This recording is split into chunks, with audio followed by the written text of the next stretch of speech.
Hello guys, welcome to JB Tech. আজকে আমি নতুন আরেকটি ভিডিও নিয়ে উপস্থিত হয়েছি আপনাদের মধ্যে।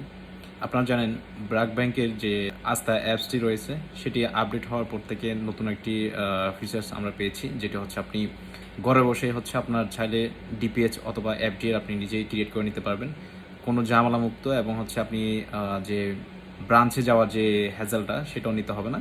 আপনি ঘরে বসে 5 মিনিটের মধ্যে আপনি চাইলে আপনার নিজের একটা এফডিআর অথবা একটা ডিপিএস করে নিতে পারবেন। তো আমি আজকে দেখাবো কিভাবে আপনি প্রসেসটি ফলো করে আপনি একটা এফডিআর বা আপনি একটা ডিপিএস ওপেন করতে পারবেন।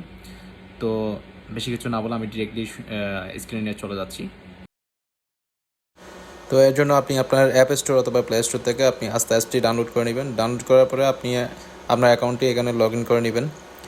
তো আমার প্রাইভেসির জন্য আমি হচ্ছে আমার ইউজার আইডি এবং পাসওয়ার্ডগুলো হিডেন করে দিচ্ছি। এখানে আমার ইউজার আইডি এবং পাসওয়ার্ড দিয়ে আমি আমার আস্থা অ্যাপসটি লগ ইন করে নিলাম।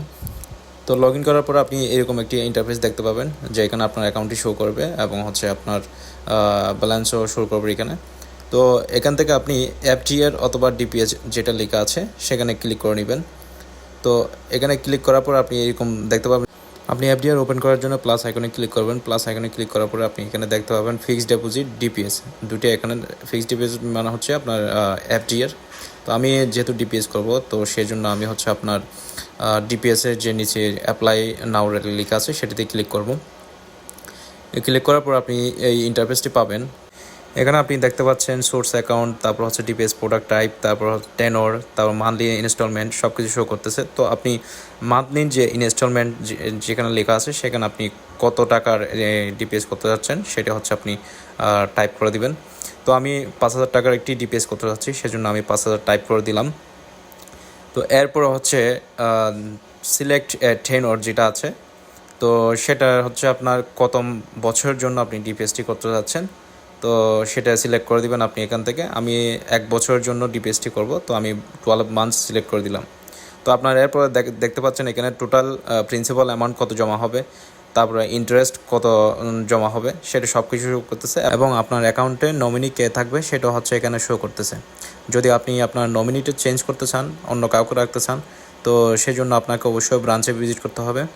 আর যদি আপনি চেঞ্জ না করতে চান তাহলে অবশ্যই এখান থেকে আপনি যেটা আছে সেটা আগে যে নমিনি যিনি ছিল তাকে রেখে হচ্ছে আপনি কন্টিনিউ করতে পারবেন। এখানে নিচে দেখতে পাচ্ছেন আরেকটি সেলফ মোড এবং হচ্ছে অ্যাসিস্টেড মোড যেটা আছে, সেখানে আমি সেলফ মোডেই রেখে দিব, চেঞ্জ করবো না, বাই ডিফল্ট যা আছে তাই থাকবে।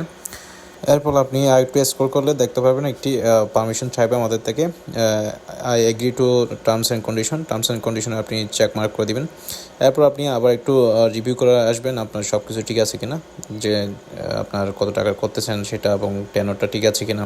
যদি সব কিছু ঠিক থাকে তাহলে আপনি হচ্ছে সাবমিটে ক্লিক করবেন, আর যদি ঠিক না থাকে তাহলে সেটা আপনি এডিট করে নেবেন। সাবমিটে ক্লিক করার পর আপনি দেখবেন আমাদের ব্যাঙ্ক অ্যাকাউন্টের সাথে যে নাম্বারটি লিঙ্ক করা ছিল সেই ফোন নাম্বারে একটি ওটিপি আসবে। তো ওটিপিটি আসার পরে আপনি ওই ওটিপিটি হচ্ছে আমাদের এখানে বসিয়ে দিবেন।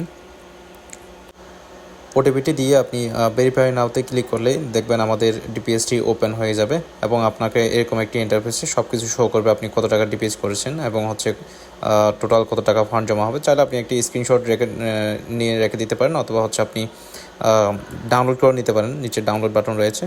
আপনি অ্যাভেলেবল ব্যালেন্সে ক্লিক করলে দেখবেন এখানে কারেন্ট ব্যালেন্স কত আছে। এবং এবার আমি দেখাবো কীভাবে আপনি এফডিআর ওপেন করবেন। এই জন্য প্লাস আইকনে ক্লিক করবেন এবং ফিক্সড ডিপোজিটে অ্যাপ্লাই নাওতে ক্লিক করবেন। অ্যাপ্লাই নাওতে ক্লিক করলে এখানে সোর্স অ্যাকাউন্ট, সিলেক্ট প্রোডাক্ট সব কিছু দেখাবে। তো আপনি সিলেক্ট প্রোডাক্ট থেকে ফিক্সড ডিপোজিট অল জেনারেল যেটা আছে এটা ক্লিক করে দেবেন এবং অ্যামাউন্টের জায়গায় আপনি অ্যামাউন্টটা টাইপ করে দেবেন। টেনর জায়গায় আপনি কত দিনের জন্য করতে চাচ্ছেন সেটা হচ্ছে আপনি সিলেক্ট করে নেবেন এখান থেকে। তো আমি সাপোজ 30 দিনের জন্য করতে চাচ্ছি, সেটা 30 দিন টাইপ সিলেক্ট করে নিব এখান থেকে।